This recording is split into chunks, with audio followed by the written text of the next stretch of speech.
Bienvenidos una vez más a este espacio de El Bolígrafo Rojo, una vez más transmitiendo desde Salacay Televisión en Santo Domingo, crisol de la nacionalidad ecuatoriana, la ciudad más importante y comercial del país. Para mí es un gusto estar otra vez frente a ustedes en sus televisores, teléfonos, iPad, lo que sea que ustedes estén viendo, donde sea ustedes estén viendo este programa. El Bolígrafo Rojo, que ya es una tradición verlo todos los domingos para los santodomingueños a las 21 horas, porque entrevistamos a las personas más importantes con opinión y también líderes políticos, deportistas, músicos, también han tenido el espacio en este programa de El Bolígrafo Rojo. Pero agradezco antes a los auspiciantes que hacen posible este espacio. Camisería Inglesa, con las mejores prendas para caballero: camisa, corbata, pantalón, zapatos, correa, medias, todo para lucir como un caballero está en Camisería Inglesa. Eso está ubicado diagonal al Hospital del IES en la avenida Río Lelia. Camisería Inglesa, que ya desde algún tiempo viene vistiendo a este servidor y lo hace ver más elegante.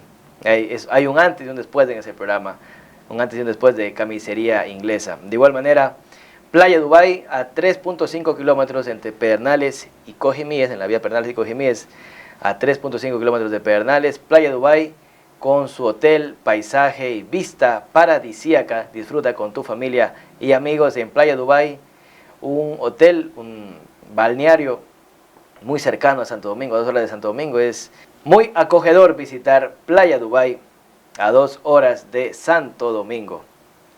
Y de igual manera, Gimnasio Panamericano, cambia tu estilo de vida, cambia tu forma física, cambia tu carácter y tu autoestima en Gimnasio Panamericano. Eso está ubicado en la calle Payatanga y Echandía. El Gimnasio Panamericano es un punto de referencia en Santo Domingo. Todo el mundo conoce dónde es Gimnasio Panamericano por su trayectoria, y también es bien conocido el profesor Joaquín Reascos, cinta negra en Taekwondo, especialista en dar clases a niños de Taekwondo. Muchos han salido de campeones olímpicos de Gimnasio Panamericano. Cambia tu estilo de vida y aumenta tu autoestima. Esta semana en El Bolígrafo Rojo, para mí es gratificante tener a una persona que ha estado en varios espacios de este canal, en los noticieros, en el programa La Mira, y por primera vez va a estar aquí en El Bolígrafo Rojo. Y la razón por la que ha tenido varias intervenciones en nuestro medio de comunicación es por su experticia, por su conocimiento y experiencia en el tema de seguridad. Él es coronel de las Fuerzas Armadas, de las Fuerzas Aéreas, de la FAE, Fuerza Aérea Ecuatoriana, en servicio pasivo. Para mí es un gusto tener en este espacio del Bolígrafo Rojo al coronel Edison Romo. Bienvenido.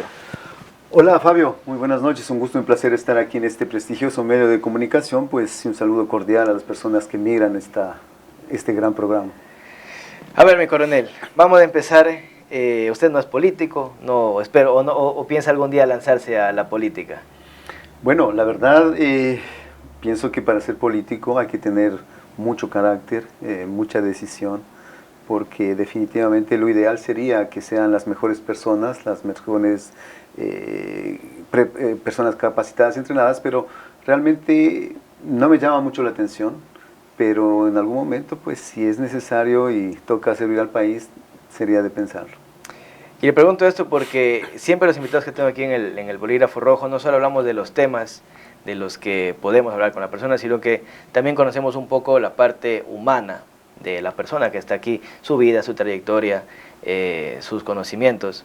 Entonces, quiero entrar un poquito por ahí. ¿Quién es Edison Romo? ¿Cómo se ha ganado su prestigio y experticia? Y cuéntenos un poco sus experiencias como coronel y la trayectoria dentro de las Fuerzas Aéreas, la Fuerza Aérea Ecuatoriana. Bueno, Edison Romo, soy una persona que ha trabajado en la Fuerza Aérea durante 33 años. Mi trayectoria, me dediqué a trabajar más en los temas de inteligencia, seguridad. fui protector del presidente Sixto Durán Ballén, trabajé en el servicio secreto. Perdón, ¿protector como edecán? No, como seguridad de un presidente, okay. Seguridad del presidente de la República, seguridad de la esposa de la señora Josefina Villalobos. Trabajé en el servicio secreto como jefe, y segundo jefe del servicio secreto a nivel nacional, que no es más que una organización que existió y que trabajábamos en temas de inteligencia y seguridad para el país a nivel nacional. He trabajado en la Secretaría Nacional de Inteligencia poco tiempo, en sus inicios. Trabajé como asesor de algunos ministros en el tema de la seguridad.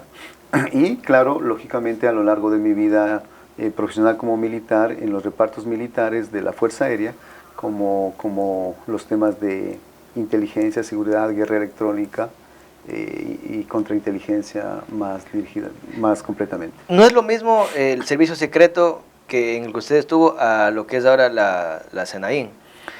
Prácticamente no. El servicio secreto era una organización más directamente dependiente del Comando Conjunto, que se hacía operaciones de inteligencia a nivel nacional e internacional. Lógicamente, pero la SENAIN tiene otra connotación, porque o el CIES ahora tiene que producir inteligencia estratégica para tomar decisiones de los gobernantes y es otro nivel estratégico ya, pero el SS fue una organización muy productiva y en su nivel y en su momento dieron mucha información e inteligencia al país. Me imagino que esto tuvo su apogeo cuando estábamos constantemente en conflictos con Perú, porque ya después de eso me imagino que poco habrá sido el trabajo que hayan tenido que hacer, más allá del narcotráfico que también involucra bastante inteligencia, trabajo de inteligencia. El trabajo de inteligencia debe ser un trabajo continuo, es un trabajo que nunca se lo debe cortar. El ciclo de inteligencia es eso, justamente tiene que estar en todo momento para irlo actualizando, para tener la idea concreta de hacia dónde queremos llegar, cuál es el objetivo, qué información tenemos que buscar o encontrar, o inteligencia para que se tomen las mejores decisiones desde el punto de vista político-estratégico, político-militar y de las organizaciones ya militares a nivel operacional y táctico. Entonces, en los momentos que Ecuador necesitó de la inteligencia de Fuerzas Armadas o para Fuerzas Armadas para enfrentamientos convencionales que siempre ha sido con Fuerzas Armadas de otros países, pues nosotros en Ecuador sí lo hemos hecho y de una u otra manera en el conflicto del 95 ayudó mucho y por eso es que se tuvo una victoria en el conflicto del CENEPA.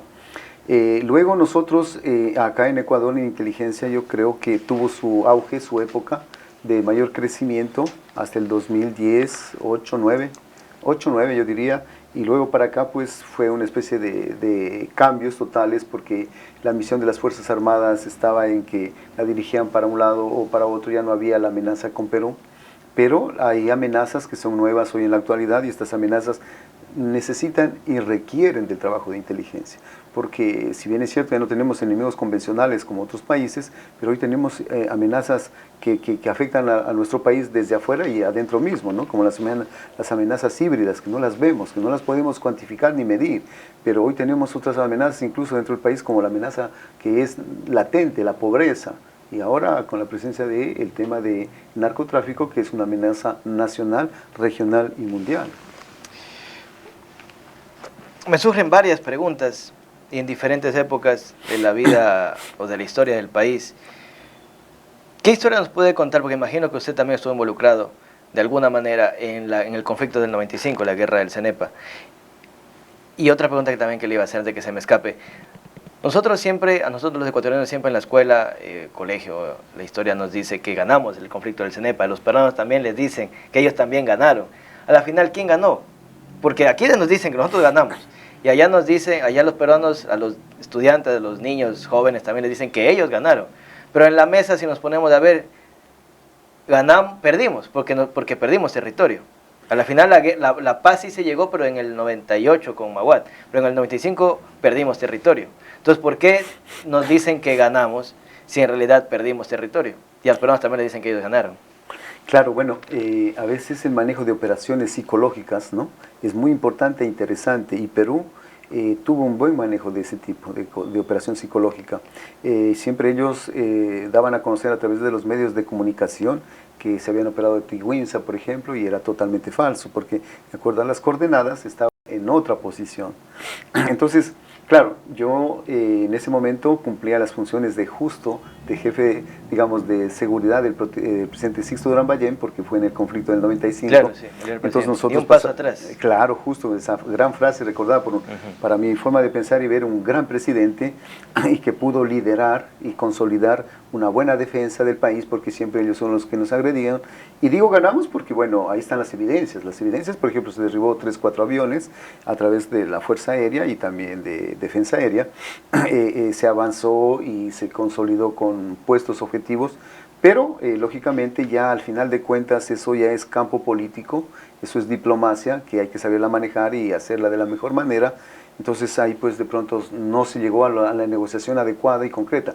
Pero en el campo bélico, en el campo militar, ya de la acción mismo, nosotros como Fuerzas Armadas y como Ecuador tuvimos un buen triunfo. Yo tenía un profesor en el colegio que me daba sociales y él había participado dentro de la guerra como soldado.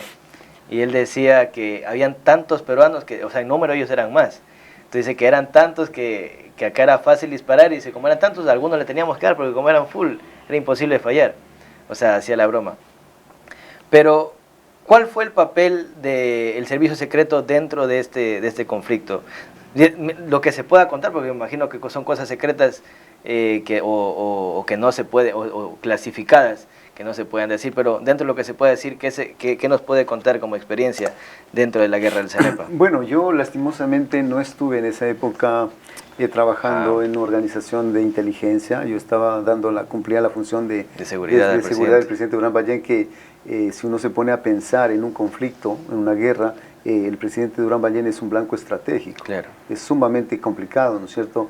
Pero bueno, las cosas se dieron bien, salimos bien, hicimos las cosas adecuadas e incluso pues el presidente tuvo su mejor momento diplomático y se salió avante en este tema. Yo supongo que el tema de inteligencia en este conflicto es muy interesante. Se hace lo que se llama la guerra electrónica. La guerra electrónica, yo fui parte de esta especialidad. Entonces lo que se hace es justamente obtener información e inteligencia a través de comunicaciones, interceptación de comunicaciones del otro país, de lo que va a ser, las intenciones que tiene, y lógicamente uno se adelanta como país a hacer algo que ellos quieren a afectar puntos estratégicos o a Fuerzas Armadas. Esa es en sí la guerra electrónica, y el sistema de inteligencia pues es muy interesante en el punto de vista que uno hace una apreciación de la situación diaria y la apreciación de fuerzas de ellos para ver con qué se vienen o qué quieren afectar. Es más o menos en resumen las cosas que se hace en estos conflictos. Ahora en la actualidad es parecido, pero ya con amenazas más internas y de acuerdo a la situación que se vive. Hay un político que ustedes seguramente lo conocen, se llama Ramiro Rivera, ¿no? Que fue el Calvito, que fue diputado algunas veces. Y él cuenta en un programa, una entrevista que le hacen, que hubo en el año 98, cuando Maguad era presidente, hubo una sesión extraordinaria del Congreso, secreta y extraordinaria del Congreso, con el Comando Conjunto de las Fuerzas Armadas, y que le pedían al presidente que, o sea, no sé qué era la petición, pero lo duro de la historia, o el medio de la historia, es que tenían los peruanos el poder de en minutos volar el puente de la Unidad Nacional en Guayaquil y atacar algunas hidroeléctricas. ¿Tiene usted alguna información de eso? Eso es lo que dice él, porque dice él estuvo dentro de esa sesión extraordinaria y secreta del Congreso con el Comando de los Conjuntos de las Fuerzas Armadas, de que los peruanos en cierto momento tenían el poder para hacer pedazos del país, y por eso era la urgencia de Maguad de firmar la paz en el 98. Bueno, yo creo que en el conflicto del 95, las Fuerzas Armadas de Ecuador es donde estuvieron en su mejor momento, la mejor capacitación. Hablo, por ejemplo, en Fuerza Aérea había 3 escuadrones supersónicos, había 3 escuadrones subsónicos, es decir, aviones, estábamos muy capacitados, muy entrenados para realizar esta defensa y, en todo caso, una operación ofensiva en el caso de... Yo creo que después del conflicto a lo mejor sí se pudo haber descuidado el tema de Fuerzas Armadas porque ya supuestamente no había problema, se había liquidado, pero yo creo que desde el punto de vista político es donde se falló. Yo creo que el tema de Fuerzas Armadas se cumplió, se lo hizo bien, y en el tema del punto de vista político y diplomático pues entran otros ingredientes, otros tintes e incluso otros intereses, incluso de potencias, ¿no es cierto?, de países. Por ejemplo, digamos, en Ecuador la inversión norteamericana o americana es del, qué sé yo, 0,0001%, 2%. En cambio, en Perú tienen una inversión del 0,002%. Entonces, hay mucha mayor inversión. Aquí ya entran otros intereses a nivel internacional también. ¿Inversión a las Fuerzas Armadas de ese país? No, inversión como país. Ah, ok. O sea así se juega, ¿no? Así es el tema estratégico, así es el tema geopolítico. ¿Qué tiene Ecuador? Por ejemplo, no, en Ecuador hay un mineral que nos interesa. Entonces lo protegemos más y así. Entonces, ese tipo de cosas ya las manejan a nivel diplomático y político. Y ahí yo creo que de pronto pudieron haber fallado y la firma que se quería, porque como digo, nosotros sí hubo una ventaja, sí hubo una supremacía, incluso aérea, porque ya no salieron ellos y prácticamente hubo una, digamos, ventaja contra las Fuerzas Armadas del país, del Perú. O sea, nosotros como Fuerzas Armadas cumplimos nuestra misión y yo creo que en ese sentido, pues, nunca se perdió la realidad y la visión de cumplimiento de la misión de las Fuerzas Armadas. En el tema político, a lo mejor, usted dice el asambleísta Rivera, claro, en ese momento estábamos gobernados por la democracia popular y él era miembro de esos partidos, ¿no? Ya, entonces vamos avanzando en el tiempo y también quiero tratar el tema de Angostura. En el año 2008, que también tiene que ver bastante con inteligencia internacional, nacional. En Angostura se dice que disidentes de las FARC o gente de las FARC estaban metidas o camufladas en nuestro territorio, acorralados por los militares colombianos que habían cercado a las FARC, y como no tenían a dónde huir, se meten en nuestro territorio y que aquí estaban siendo protegidos por el ejército ecuatoriano, que en ese tiempo lideraba el país, el prófugo de la justicia que está en Bélgica, que no me gusta nombrarlo. Entonces tenían un acuerdo, porque siempre se dice que había un acuerdo entre quienes estaban en el poder en ese momento con la gente de las FARC, porque se supone que ellos lo financiaron. Entonces, ¿qué experiencia o qué dato nos puede contar usted desde el punto de seguridad y de inteligencia que hubo en este conflicto también, que fue casi provocó una guerra entre Ecuador y Colombia, me acuerdo? Bueno, yo creo que en este tema, la experiencia de lo que yo recuerdo fue un bombardeo que realizó Colombia con los aviones Cafir, ¿no? Con bombas inteligentes, lógicamente, para poder tener mayor precisión y en territorio ecuatoriano. El intercambio de información o inteligencia con Colombia siempre ha sido y siempre se lo mantiene a través de las amenazas que son comunes para los dos países. Y claro, entonces, por ejemplo, el tema del narcotráfico es una amenaza común, el tema de la guerrilla es una amenaza de ellos, pero que tenía injerencia hacia nosotros porque de una u otra manera comenzaban a abastecerse en nuestro país. Por ejemplo, se abastecían, qué sé yo, de armamento, se abastecían de productos necesarios para el procesamiento de la droga, como el combustible, como otros elementos, y entonces siempre se hacía el intercambio de información.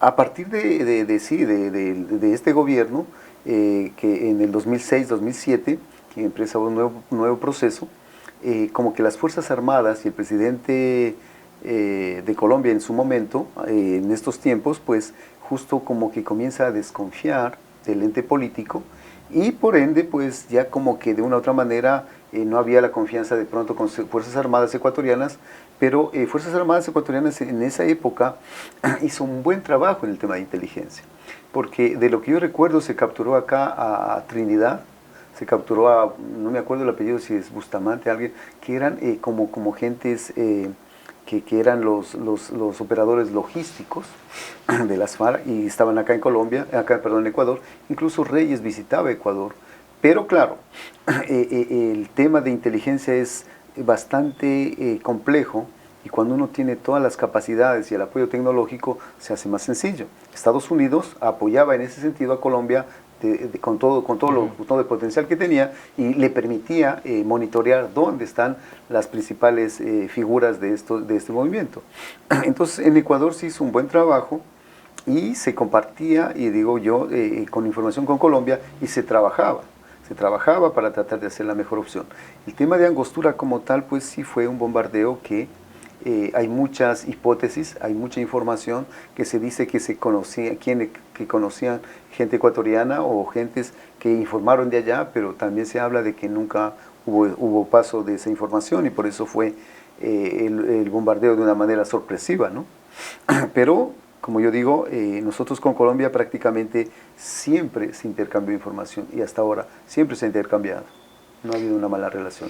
Y ahora sí, vamos ya al tema que es pues lo que estamos aquí en esta entrevista y reunidos el día de hoy, es para hablar de la seguridad o inseguridad que está afectando al país y cómo podemos mejorar esa seguridad, y también la amenaza de la que estamos siendo agredidos por el narcotráfico internacional, porque ya no son solo bandas que se dedican, o bandas nacionales, digámoslo así, Latin King, ya son bandas que operan con los cárteles de la droga a nivel internacional. Entonces, ¿de qué manera, Edison, podemos mejorar? ¿Cuáles son los pasos que debería tomar el gobierno, o qué están haciendo mal y cómo deberíamos corregir el error para empezar a encaminar y tener un plan para mejorar la seguridad y la protección de las fronteras, las cárceles y todo lo que atañe a este tema en el país?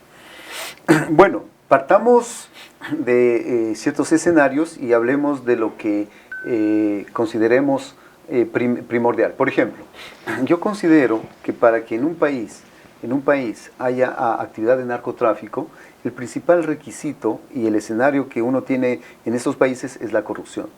Porque, por ejemplo, si no hubiese corrupción, no podría entrar la droga por las fronteras, ni terrestre, ni naval, ni aérea. Entonces ahí está fallando. O entraría, pero muy poco.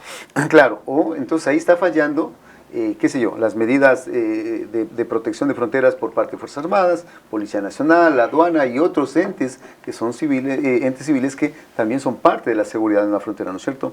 Entonces, la corrupción es el principal elemento para que haya narcotráfico en un país. Yo digo eso porque, por ejemplo, hablemos de la justicia. No es creíble. Hablemos en el lavado de dinero, tampoco las instituciones bancarias están siendo libres, están siendo afectadas. Hablamos del tema de la ciudadanía como tal, que se dedica a esta actividad porque le genera mejores réditos que el trabajo normal. Entonces estamos entrando en una cadena de corrupción. Si el narcotráfico no tuviese la colaboración de personas de diferentes instituciones en el país, no podría operar. Por eso es que yo considero que la corrupción es una de las peores amenazas que tiene el país. Y lo malo es que va creciendo, se va incrementando. Y cada día, cada quien ya duda más y más de las instituciones, y no solo de las instituciones, sino de las personas que nos están gobernando. Por ejemplo, comenzamos a ver que de una u otra manera hay relación de ciertas personas con políticos. Hay relación de campañas de políticos con esta actividad. Entonces, la corrupción prácticamente es el mal que genera o permite que opere el narcotráfico en el país. Primero. Segundo, nosotros como Ecuador prácticamente hemos ido en un proceso de evolución. No hemos sido ni exportadores, ni sembradores, ni procesadores, que son los tres campos, ¿no es cierto? Entonces, quien siembra siempre es Colombia, quien procesa es Colombia, quien exportaba es Colombia. Por eso que estábamos nosotros a un lado del tema del narcotráfico de Colombia, pero con el tiempo se fueron haciendo actividades en nuestro país, o ya somos consumidores, entonces ya hay el proceso de distribución micro, tenemos sembríos casi muy poco, casi nada diría yo, pero sí tenemos el proceso de llamémoslo exportación, ¿no? Que sale por los puertos nuestros y diferentes vías. ¿Y por qué no sale? ¿Por qué Colombia no exporta la droga por sus propios puertos? ¿Por qué tienen que mandarlo por acá, por Ecuador? De acuerdo a los estudios, y las experiencias que manifiestan en Colombia, los expertos en estos temas, en conversas, ellos manifiestan que hay dos opciones, ¿no es cierto? Ecuador y Colombia. Ahora, en la actualidad, ya no están mandando todo por Ecuador, están mandando por Brasil y por Venezuela. Entonces ahí comienza otro gran problema también para el país, porque de una u otra manera esto ya se genera una cadena económica.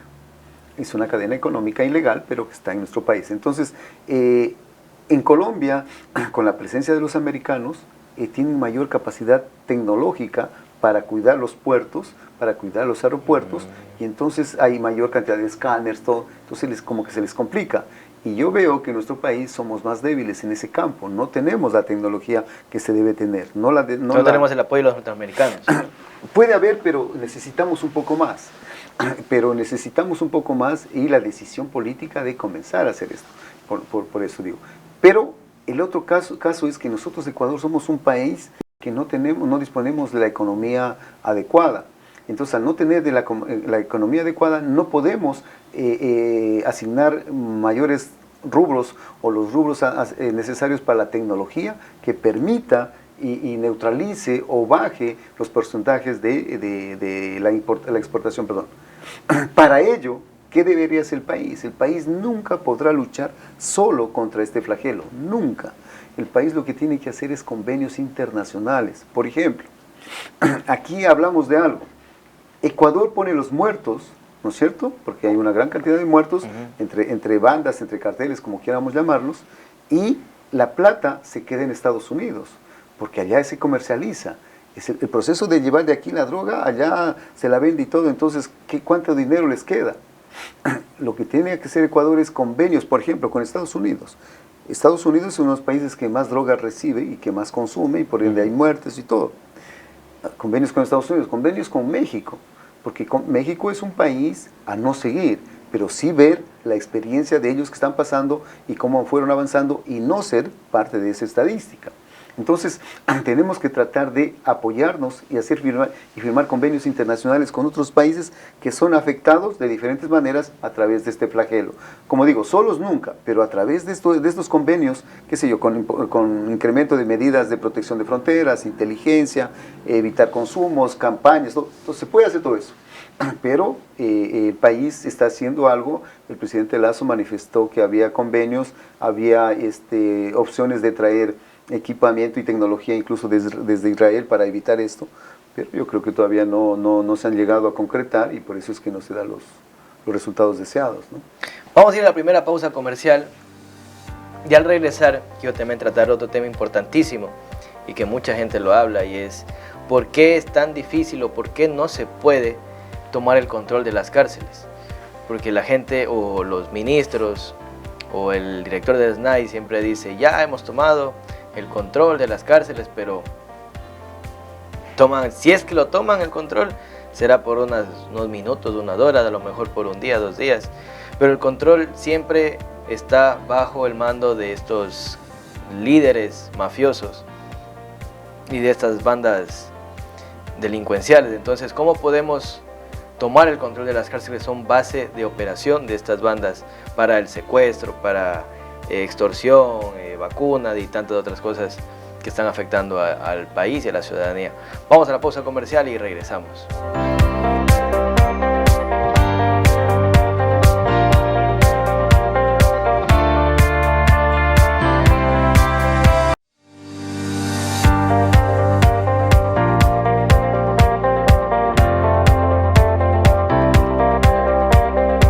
Regresamos al bolígrafo rojo en este segundo bloque y vamos a tratar el tema de las cárceles y entre más temas, pero iniciando con en este segundo bloque, es el tema de las cárceles. ¿Cómo podemos tomar de nuevo el control de las cárceles?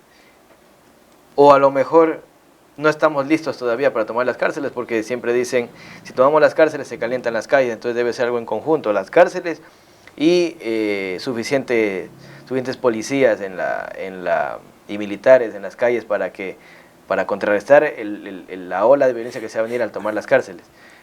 ¿O no es así? ¿Qué es lo que deberíamos hacer para tomar el control de las cárceles? Bueno, partamos de lo que es el concepto de seguridad, ¿no es cierto? En nuestro país piensan que el concepto de seguridad es pistolas e instituciones como Fuerzas Armadas y Policía, pero no es así. El sistema de seguridad hoy en la actualidad se denomina sistema de seguridad multidominio, es decir, son varios y muchos los protagonistas. Por eso es que se habla de una seguridad preventiva. Por ejemplo, un plan de seguridad de una ciudad debe ser diferente a pensar en la policía, a pensar en las Fuerzas Armadas, sino hay que pensar en un tema de seguridad preventiva. Pero ¿cómo se puede hacer esto? Es cuestión de realizar un buen plan, una buena planificación y adecuación y la participación absolutamente de todos. Por ejemplo, si nosotros hablamos de un plan de seguridad para Santo Domingo, yo creo que es importante hacer lo siguiente, una buena adecuación y dirección. Nosotros hacemos este tipo de planes, puedo decirlo, no sé, a través de la empresa Secure Expertise. Entonces participa gremio de taxistas, gremio de dueños de restaurantes, de hoteles, de lugares de turismo, gremio de vendedores. La seguridad es de todos. Así como se dice, la seguridad es de todos, es mía. Y entonces, ¿qué hacemos? Lo que hacemos es generar una cultura, generar un hábito. En las mañanas yo a veces pregunto, un hombre o una mujer, ¿cuánto se demora viéndose al espejo? Y a lo mejor será 5, 6, 7 minutos, más o menos, el hombre y la mujer. Esos 5 minutos que usted se prepara para chequear su corbata, si le combina o no, ¿por qué no piensa en una estrategia de seguridad cuando usted sale de su casa? Entonces, cuando usted sale de su casa, dice, a ver, si yo salgo y me voy por a la derecha es la calle X, pero más allá es la otra calle donde dicen que están asaltando o matando. Cambio de dirección. Y así, como menciono este pequeño ejemplo, tiene que hacer todo el plan de seguridad preventivo con la población y todo. Lo que pasa es que no hay gestión ni trabajo de los alcaldes. Ellos creen que con cobrar una cantidad de dinero por una partida de seguridad y al final del año comprar 10 motos, 10 camionetas y darle a la policía, eso no es ninguna gestión. Y la policía a lo mejor no necesita esas camionetas ni esas motos. Entonces hay que hacer un plan, como yo digo, hacerlo. Ahora, ¿qué es lo que está pasando en las cárceles? En las cárceles lo que sí es el reflejo del país, el país como estamos viviendo. Una cárcel en nuestro país tiene sobrepoblación, tiene mezcla de detenidos, qué sé yo, por juicio de alimentos, por asesinos, tráfico de drogas y otros que de una u otra manera se conocen, de una u otra manera se relacionan y de una u otra manera llegan a ser amigos o incluso miembros de sus bandas, los convencen, ¿no es cierto? Entonces, no hay el proceso de rehabilitación en nuestro país. Al no haber el proceso de rehabilitación, significa que las cárceles no están cumpliendo su función o para lo que fueron creados, para la rehabilitación. Y entonces, si no hay rehabilitación, peor control, peor control. Entonces la cárcel debe ser un ente donde la persona detenida debe cumplir con unos horarios adecuados para rehabilitación, para estudio, para trabajo, pero hay que tenerlos ocupados. Pero si usted no los tiene ocupados y están mezclados, ¿qué tipo de trabajo estamos haciendo? Más aún, la autoridad del SNAI dice, tenemos el control. Yo me pregunto, ¿control de qué? ¿A quién controlan? Pero ellos dicen que tienen el control, ¿no es cierto? Pero rato menos pensado comienza a haber un montón de balacera y hacen una incursión o les permiten ingresar, como de acuerdo a las palabras que mencionan ellos mismos, y total encuentran un montón de armamento, munición y cosas prohibidas. Entonces, ¿usted qué dice? ¿El control permite que ingrese eso? ¿Hay componenda, digamos, entre ellos? ¿Hay un acuerdo entre ellos? ¿O cómo es la situación? O ellos no saben, o están pasando por un lugar que no se conoce. Pero significa que si hay situaciones prohibidas, y es lo que más encuentra usted, significa que nunca ha habido el control, no hay el control. Pero yo creo que estamos en situaciones de que sí podemos, sí se podría, pero si hay una buena decisión, como yo digo nuevamente, luchar contra la corrupción. La corrupción es el principal elemento y amenaza en el país. Yo digo una cosa, Fabio, traemos la mejor tecnología y la ponemos la mejor tecnología para que en las cárceles no haya, armas, whisky, todo. La mejor tecnología, un escáner que detecte todo. Pero, si usted tiene empleados o gente o agentes que son corruptos y reciben coimas para pagar la máquina, para pasar por debajo y todo, seguirá igual. Y eso es lo que pasa en nuestro país. La corrupción reina en nuestro país. Y por eso es que se dan todos los eventos que se siguen dando. Pero entonces, ¿qué falta? Decisión fuerte. Decisión de un gobierno que diga, acabemos con la corrupción. Para acabar con la corrupción usted no necesita armas. Necesita leyes y decisión. Depurar las instituciones. Yo le hago una pregunta. ¿Quién confía y en qué porcentaje se confía en la policía? ¿Qué porcentaje? No, nadie confía en la policía. ¿En qué porcentaje desconfiamos de Fuerzas Armadas? ¿En qué porcentaje confiamos y desconfiamos del tema judicial? ¿En qué porcentaje confiamos en las instituciones bancarias? ¿Confiamos? ¿No confiamos? ¿Sí o no? Y lo peor, ¿en qué porcentaje confiamos en las personas que nos gobiernan? En los políticos. Entonces, no hay la decisión de acabar. Porque, de una u otra manera, son parte de la corrupción. Pero también la corrupción muchas veces, o no muchas veces, pero en gran manera, tiene que ver con amenazas, porque un guía penitenciario, o un ministro, o algún otro funcionario público, a lo mejor tiene que recibir esa coima porque o recibe la coima o recibe un balazo. Sí. Y ahí necesitamos también fortalecer la policía, que es la que protege a los ciudadanos. Bueno, yo creo que en este sentido lo que hay que fortalecer son las leyes. Entonces, si usted como agente de control de un centro de detención provisional o una cárcel está siendo amenazado, debe haber leyes que a usted le permitan dar la información, denunciar y ser protegido. Pero si usted, en cambio, va y denuncia y el que a donde pone la denuncia es parte de la corrupción, ¿dónde estamos? Entonces, el tipo de leyes, lo que nos está gobernando hoy, no es lo adecuado. Eso hay que cambiar. Y ahí es cuando necesitamos una asamblea muy profesional. Muy profesional. Pero, ¿qué asambleístas tenemos? ¿Qué tipo de asambleístas tenemos? Hay gente que llega que no tiene ni cultura, ni educación, ni formación. Entonces, necesitamos gente que nos permita hacer una buena ley para el beneficio de la población. Pero no lo hacen.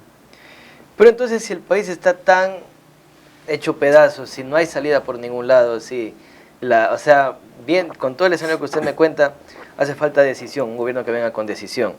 Y para tomar decisión se van a tener que tomar medidas radicales. Yo a veces me pongo a pensar, y espero estar equivocado, o es lo que pienso, no sé, ustedes televidentes también, espero puedan comentar en esa transmisión de Facebook y le voy a hacer la pregunta. ¿Usted cree que a lo mejor, y a veces me pongo a pensar esto, y dirán, ese man está loco? Yo creo que a veces creo que hace falta una dictadura como la de Pinochet.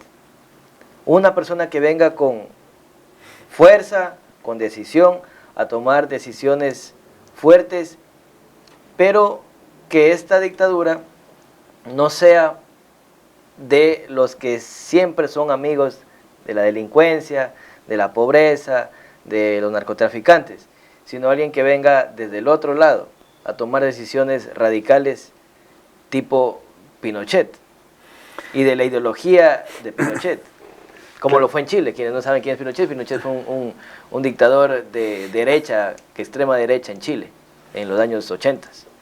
Claro, Pinochet es un general que, de una u otra manera, cuando uno general militar. Claro, uno hace el análisis, Chile quedó muy bien potenciado económicamente, con unas buenas leyes y cosas, ¿no es cierto?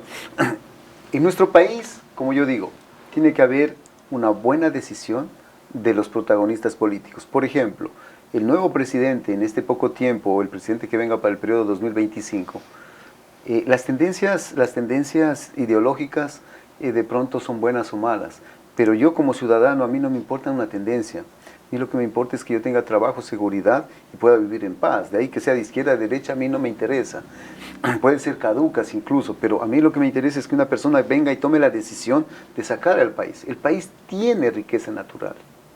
porque si fuéramos un país que no tuviera eso, complejo, más difícil, pero tiene riqueza natural, primero. Segundo, el país tiene una ubicación estratégica para hacer de los productos naturales exportaciones por grandes niveles. O sea, es cuestión de decidirse y de organizarse, como digo. La cárcel puede ser una gran oportunidad para el país, para los 30.000, 40.000 detenidos que tenemos, ponerlos a producir. Por ejemplo, diga usted, tenemos grandes cantidades de tierra. Usted puede poseer una cárcel donde sea un gran centro de sembrío, cosecha, producción y procesamiento de chocolates, lo que sea, diferentes partes. Y ya no gasta en comida, en cuidado ni nada. Y además de eso, esa persona sale con otra mentalidad, con una formación diferente, incluso útil a la sociedad para poder trabajar. Incluso estando adentro puede hacer ahorros, ¿no es cierto? Lo que yo creo es que en este país falta decisión política. Y los que van a gobernar o tienen que estar en el proceso, tanto en la asamblea, en el ejecutivo, legislativo, judicial, ellos tienen que ir cambiando su pensamiento. Ellos tienen que ir pensando en el país y no pensando en servirse de lo que hay en el país, sino servir al país. Es decisión, o sea, se puede, no es que no se puede, pero si hay decisión. Si seguimos gobernados por personas que no están decididos a mejorar el país, claro, vamos a seguir en el escenario cada día más complejo y más difícil. Por eso es que en estas elecciones no hay que votar, hay que elegir. ¿Y cómo elegir? Viendo a la persona que tenga un... Y de los candidatos que están en la papeleta, ¿cuál cree usted que es el que podría encaminar a tomar esas decisiones? Yo personalmente he analizado lo que hace Villavicencio, lo que manifiesta, porque no es que está haciendo, sino lo que hace, las intenciones que él tiene y lo que pronuncia. Yo pienso que son medidas que podría ayudar a que el país vaya saliendo en algo, ¿no? Lo que menciona Otto tiene su perfil por ahí que sigue. Al que le he escuchado, a Topic, tiene su forma de pensar más, diría yo, más drástica, más firme para entrar. Lo que necesitamos acá en el país es, como digo, algo que no tenemos. Lo que no tenemos es identidad. Y la identidad tiene que ser de Ecuador por Ecuador. Yo soy ecuatoriano y hago por mi país lo que hay que hacer. Pero no lo hacen. Entonces, este grupo de políticos que están ahora, ojalá se pusieran la camiseta y ojalá, como la selección del Ecuador, se unan para salir adelante. Pero, como estamos viviendo, de que la asamblea hay grupos de un partido, de otro, y cada quien tira para su beneficio grupal o personal, imposible. Hoy vemos al Estado y digamos en el gobierno actual hay mucha ingobernabilidad, porque claro, de pronto Lazo no es el mejor, no es el peor, pero quiere hacer algo, le bloquea, quiere hacer algo, le bloquean todo. Entonces, eso que está pasando hoy no debe pasar. El país necesita unión, el país necesita salir adelante. Se puede, pero cuando haya, como digo, decisión política y gubernamental.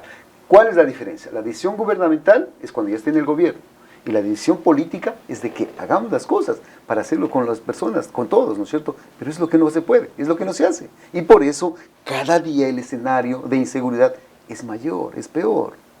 No se hace. Debe acabarse un montón de cosas que seguimos haciendo. Por ejemplo, en los puestos adecuados, ¿están las personas adecuadas? No. Por ejemplo, ¿en las decisiones adecuadas las toman? No, porque las toman para beneficios, no en beneficio del país. Yo digo algo simple nomás. Las ideologías de izquierda siempre dicen que todos somos iguales, vamos a ser iguales. Excelente, pero no iguales estando en el piso, sino iguales estando acá. ¿No es cierto? ¿Por qué no podemos tener todos una bonita casa, un buen carro y todo? Ah, no, pero quieren que estemos abajo. No. Entonces, esas son las ideas que tenemos que cambiar, ¿no? ¿Qué piensa usted, y con esto vamos ya cerrando el programa, coronel, qué piensa usted de el porte legal de armas y uso de armas para los ciudadanos libremente? Mire, si nosotros hacemos una comparación y una reminiscencia, Suiza es el país más armado del mundo. Pero, ¿por qué? Porque claro, ellos cumplen, el servicio militar es obligatorio. Y ellos, una vez que acaban de cumplir su servicio militar obligatorio, se van con su arma de dotación. Entonces todo el mundo tiene un arma ya. Y, lógicamente, es el país más seguro, hoy en la actualidad, o sea, donde se cometen menos errores. Casos contrarios, en cambio, Brasil tiene grandes armas y donde hay más eventos delictivos también. Yo creo que el porte de armas es una buena opción porque es una parte disuasiva.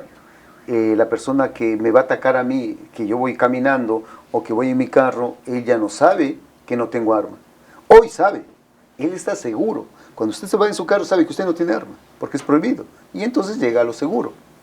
Yo hoy, con la aprobación del porte de armas, sabe que puedo tener o no. Entonces es disuasivo. Lo que es importante e interesante en esto es educar a la población. Tenemos que educar. ¿Cómo la educamos? Si usted quiere un arma, sí, pero venga, joven, siéntese. Para usted tener un arma tiene que pasar este examen psicológico, pasar este examen de saber manipular y manejar un arma correctamente. No es cuestión de que usted compre un arma y en un campo deportivo o algo le enseña a disparar como 2, 3, 4, con 5 o 4 municiones. Es absurdo. Más bien va a ser peligroso a que tenga, a que no tenga. Claro. Entonces, tiene que saber manejar y manipularlo bien. Y cuando quieran darle ese permiso, hay que ver el perfil psicológico y si lo necesita y no. Y otra cosa, el arma no es para lucirla y sacarla cuando usted quiera, no. El arma usted la va a sacar cuando realmente necesita. No es cuestión de que usted va caminando por la calle y alguien lo insulta y le dice, man, usted saca el arma. No. El arma será la última instancia o la última opción para defenderse. Entonces, no es peligroso, más bien es una situación de disuasión. Hoy el delincuente entra a la casa porque sabe que usted no tiene armas, pero ya con el permiso de portar o tenencia, bueno, pueden tener o no, ya no va a ser lo mismo, ya no van a lo seguro. Entonces, si es disuasivo, va a bajar, pero yo estoy seguro, Fabio, que combatiendo la corrupción, la inseguridad va a bajar, vamos a tener mayor seguridad. Listo. Esto ha sido el Bolígrafo Rojo con el coronel en servicio pasivo Edison Romo. Tal vez yo quisiera que, aprovechando el final del programa, usted, coronel, pueda dirigirse a la ciudadanía de Santo Domingo y del país que está viendo ese programa, un mensaje a votar bien y también a cuidarnos y no, como se dice coloquialmente, no dar papaya a la inseguridad. Con gusto, Fabio. Bueno, yo creo que en principio, pues, el tema de las elecciones estamos cerca ya, y lo que yo diría que a la población, los candidatos están ahí, cada quien tiene sus posiciones o perspectivas de lo que van a hacer o no van a hacer. Yo creo que el voto no hay que votarlo. El voto es la única opción que nosotros tenemos de decir, yo escoger. Hagamos un pequeño análisis, démonos un tiempito de ver quién es quién, pero no vamos a lo loco y decir, no, por él, no, ya por él. No, hagamos ese espacio. Y cuando hablamos de seguridad, lo que yo me permito recomendar es de que hagamos de la seguridad nuestra un hábito y una cultura.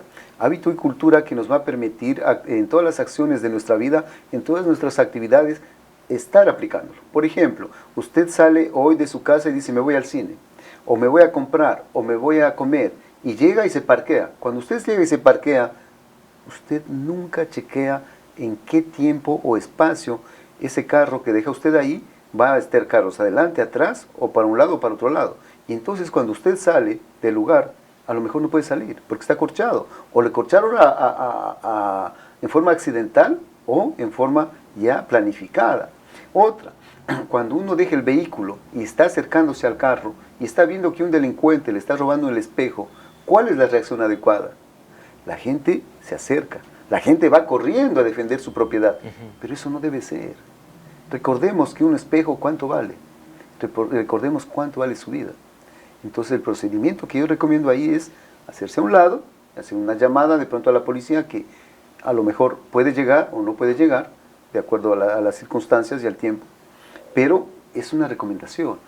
Mire, no me estoy yendo en contra de las gentes que venden utensilios o situaciones para los vehículos, pero sí reflexionemos. Usted está parqueado en su casa o en la casa de una amiga y su carro tiene alarma. y alguien que quiere robar se activa y suena la alarma. ¿Qué hace la persona normal? Sale a ver el carro.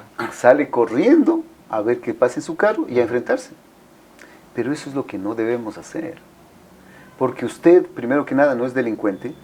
Usted es una persona que baja con las manos abiertas y con la llave del carro, o a lo mejor con un palo para defenderse. Pero el delincuente está nervioso. El delincuente procede de otra manera. Y por un espejo, por un radio, usted puede perder su vida o salir herido.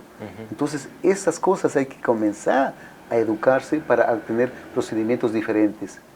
Hay cosas que se puede hacer y que debemos hacer y que la población tiene que comenzar a hacer. Nosotros, por eso digo, damos la capacitación, damos la formación para que la cultura y la seguridad ya sea un hábito y que nos va a ir mejor. Nos va a ir mucho mejor de lo que nos está yendo hoy. Cuando usted se prepara para una invitación social, ¿qué hace? Lo que hace es comprarse la mejor camisa, la mejor corbata, la mejor loción, los zapatos y eso. Pero usted se preocupa de su seguridad. Usted sabe que donde va a ir a la fiesta solamente hay una sola ruta de ida y venida. Eso ya es peligroso. Entonces, ese tipo de cosas y análisis hay que hacerlos para que no ser parte de las estadísticas. Una preguntita más antes de irnos. ¿Qué opina usted de estas situaciones, ocasiones en las que agarran a un delincuente y lo queman o le entran a fila india todo el barrio o hasta lo queman a veces? Bueno, o sea, lastimosamente no es lo ideal ni lo adecuado, ¿no es cierto? Porque se debe respetar el tema de los derechos humanos y las cosas, pero la población se siente indefensa. Y cuando se siente indefensa, pues bueno, hagamos nuestra ley. Y les da resultado, porque el rato que lo queman o hacen este tipo de cosas, ya no van a volver por ahí, ¿no es cierto? Que, como digo, no es lo ideal. Pero si ese barrio está mejor organizado, no lo van a quemar, porque el delincuente no va a poder llegar a cometer el acto, porque usted ya está organizado y la seguridad es preventiva. Por eso digo, todo es preventivo. Lo que están haciendo ellos, quemándolo, ya es una reacción. Eso nunca debe pasar, tiene que ser preventivo. Listo, esto ha sido el Bolígrafo Rojo. Nos vemos la próxima semana, amigos televidentes. Un gusto haber estado frente a ustedes y gracias por su fiel sintonía. Chao.